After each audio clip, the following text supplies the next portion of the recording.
এখন আর দেখা যাবে না, এখন আর দেখেন না, হুজুরের আর কষ্ট দিবেন না। এখন গোরস্থানের দিকে যাওয়া হবে। প্রত্যেকটা মাদ্রাসা যারা উস্তাদরা আছেন, প্রত্যেকটা মাদ্রাসায় হুজুরের জন্য আমরা কোরআন খতম করি ইনশাআল্লাহ। প্রত্যেকটা মাদ্রাসায় হুজুরের জন্য কোরআন শরীফ খতম দিবেন। সবাই একবার আলহামদুলিল্লাহ মনে মনে তিনবার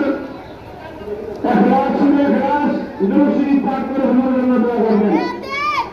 যে এখন আর দেখানো হবে না, হুজুরকে আর কষ্ট দিবেন না, এখন আর দেখানো হবে না।